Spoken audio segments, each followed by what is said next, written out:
Good morning. Good morning. Welcome to worship at Westminster and to our inclusive family of faith. We particularly welcome our visitors and those joining us on YouTube.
Our gospel reading this morning comes from John 9. I've selected verses out of a 41-verse story. As he walked along, Jesus saw a man blind from birth. His disciples asked him, "Rabbi, who sinned, this man or his parents, that he was born blind?" Jesus answered, "Neither this man nor his parents sinned. He was born blind so that God's works might be revealed in him. We must work the works of him who sent me while it is day. Night is coming when no one can work. As long as I am in the world, I am the light of the world." When Jesus had said this, he spat on the ground and made mud with the saliva and spread the mud on the man's eyes, saying to him, "Go, wash in the pool of Siloam," which means sent. And he went and washed and came back able to see. The neighbors and those who had seen him before as a beggar began to ask, "Is this not the man who used to sit and beg?" Some were saying, "It is he." Others were saying, "No, but it is someone like him." He kept saying, "I am the man." But they kept asking him, "Then how were your eyes opened?" He answered, "The man called Jesus made mud, spread it on my eyes, and said to me, 'Go to Siloam and wash.' Then I went and washed and received my sight." So for the second time, the Pharisees called the man who had been blind, and they said to him, "Give glory to God. We know that this man, Jesus, is a sinner." The blind man answered, "I do not know whether he is a sinner. One thing I do know, that though I was blind, now I see." Jesus heard that they had driven him out of the synagogue. And when Jesus found him, he said, "Do you believe in the Son of Man?" He answered, "And who is he, sir? Tell me so that I may believe in him." Jesus said to him, "You have seen him, and the one speaking with you is he." He said, "Lord, I believe." And he worshiped Jesus. The headline of the New York Post on Tuesday read, "Amazing Grace, a story that reminds you there's good in the world." Playing on both our featured hymn this morning and what was an amazing race. In the women's 5,000 meter Olympic race, two of the runners, Nikki Hamblin from New Zealand and Abby D'Agostino from USA, tripped and fell on the track mid-race. These two women had never met each other before, and both were driven to win. I mean, this is the Olympics after all. As the New Zealand runner lay on the track with her head in her hands, she felt a hand on her shoulder and a voice saying, get up, we have to finish this." It was Abby, the American runner. She helped Nikki get to her feet so that they could finish. But then Abby's knee buckled and she fell. Rather than continue on, Nikki waited for Abby to recover, and they finished the race in second to last and last place. Nikki commented afterwards, "Isn't it so amazing?" Both runners went above and beyond what was required. Both of them showed grace to each other in unexpected ways. And this tiny moment really moved me, as I know how competitive athletes can be. When they could have ignored each other or blamed each other, they chose instead to rely on each other. To witness love and care that is not deserved or earned, that certainly is amazing grace. As we finish up our summer sermon series on favorite hymn, it was inevitable we would arrive at Amazing Grace, How Sweet the Sound, the beloved hymn composed by John Newton. In conjunction with our gospel reading from John 9, I hear this hymn as a confession of the need for amazing grace. And it's this amazing grace that humbles King David, who wonders aloud that such a great big God could care about his house, who could bring him so far in life, who could turn a shepherd and the runt of a family into a king. It's a grace that we experience in the life, death, and resurrection of Jesus Christ, a grace that continues to surprise and amaze and astonish all who experience it time and time again. The blind man in our gospel reading experiences the gracious healing of Jesus Christ, and it transforms his life and his understanding of his relationship with Jesus a little bit at a time. Have you ever heard the life story of John Newton, the author of Amazing Grace? He was a sailor and a slave trader, then a minister, and eventually an abolitionist. Yet none of his major life changes were overnight. None of his conversions meant he had it all figured out. There are legends built up around him that say he wrote Amazing Grace after God brought him through a particularly violent storm on the seas. But the truth is that his faith journey was much more progressive than instantaneous. His faith developed through time, experience, and amazing grace. Raised by a Christian mother, faith never really stuck with John when he was younger. But he took to the seas, becoming a sailor, and progressed to selling slaves across the Atlantic. He turned back to Christianity after a violent storm when the ship survived, and he turned to God out of fear and gratitude for salvation. But he never freed any of the slaves that he transported, and he continued working in that industry for another 7 years after becoming Christian. Even though he had confessed his belief in Jesus Christ, his faith journey wasn't over. In 1755, he quit the slave trading industry and settled in Liverpool as a customs officer. 9 years later, he was ordained as a minister in the Church of England. Historians believe it was another 8 years after that before John composed Amazing Grace, possibly as the result of a hymn writing competition with a friend.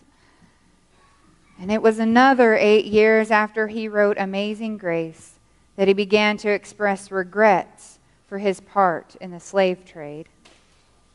In 1785, he joined the abolitionist movement and finally spoke out against the cruelty of slavery until his death. It took 32 years and countless moments of conversion for John to make the full turn from slave trader to abolitionist. It took 32 years for him to see where he had been blind, to see where he had been lost. It took 32 years to more fully understand the depth of his wretchedness and the levels of amazing grace that God offers. Even for a minister, even for the author of one of our most powerful and beloved hymns, understanding God's grace was not instantaneous.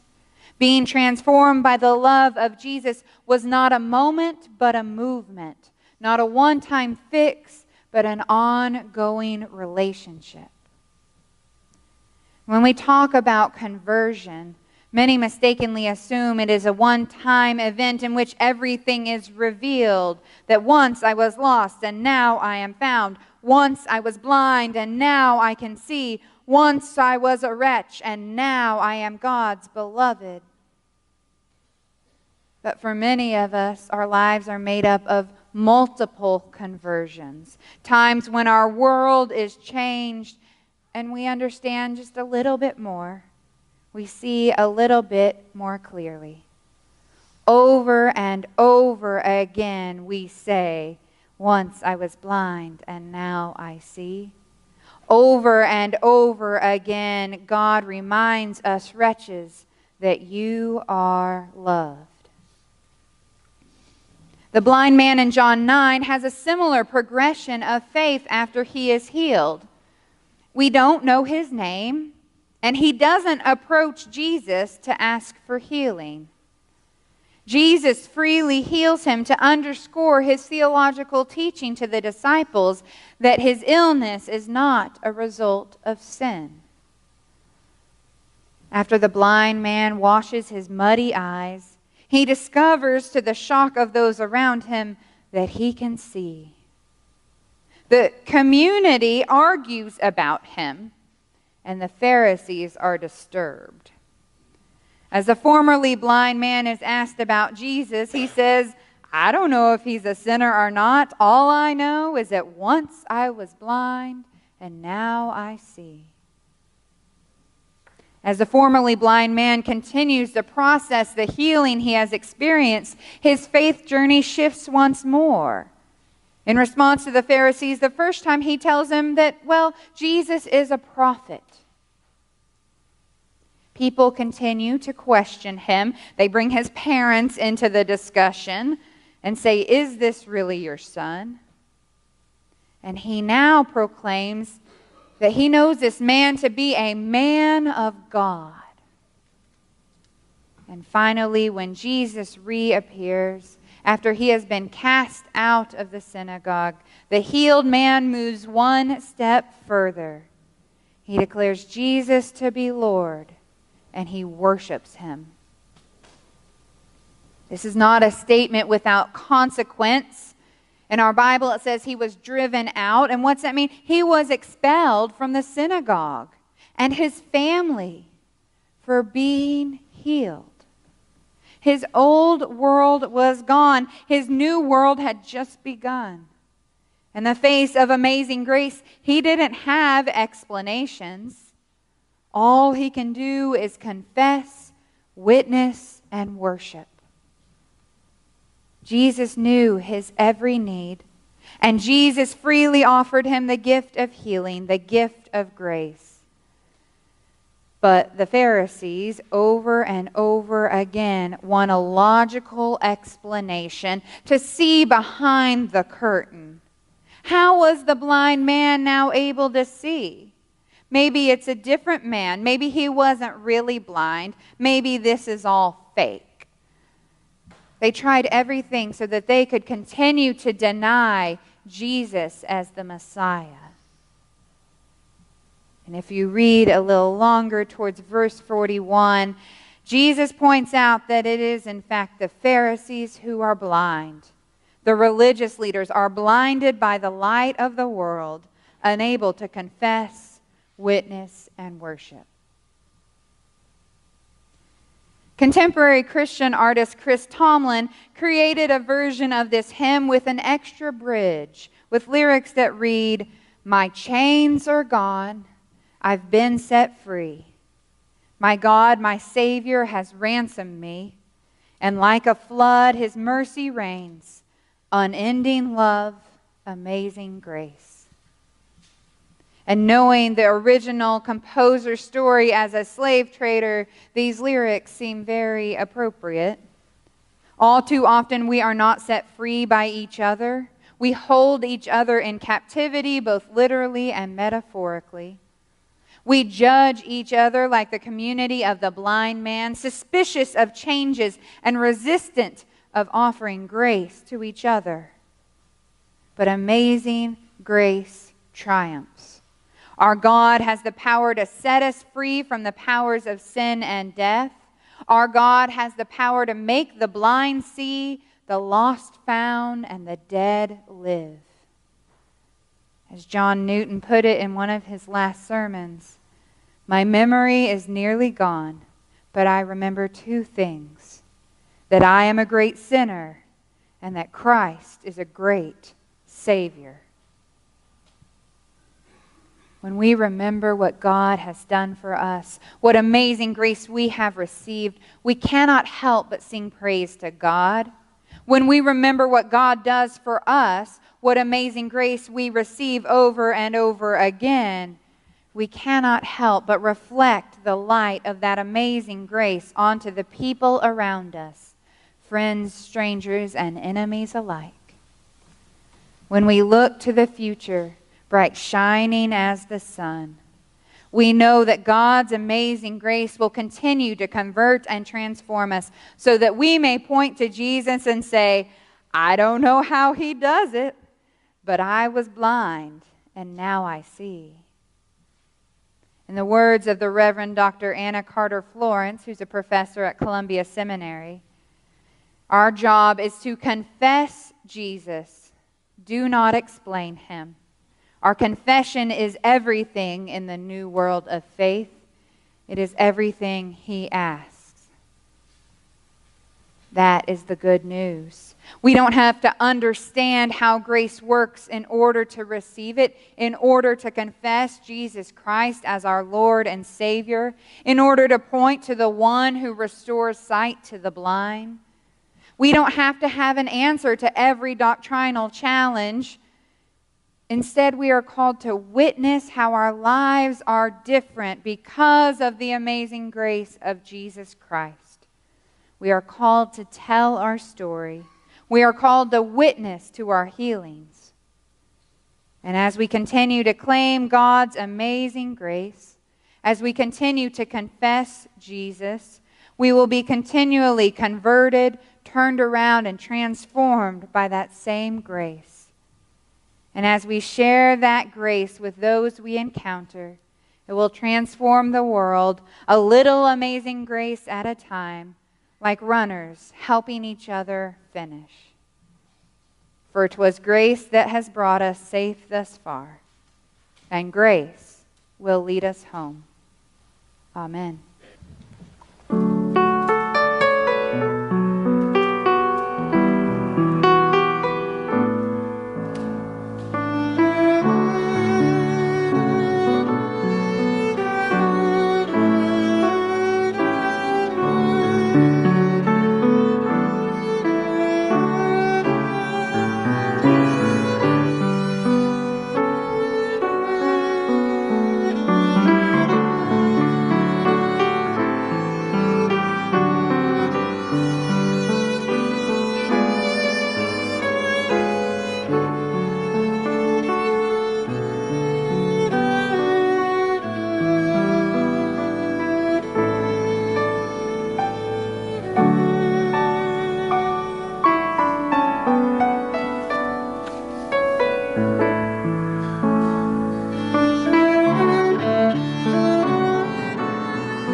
you.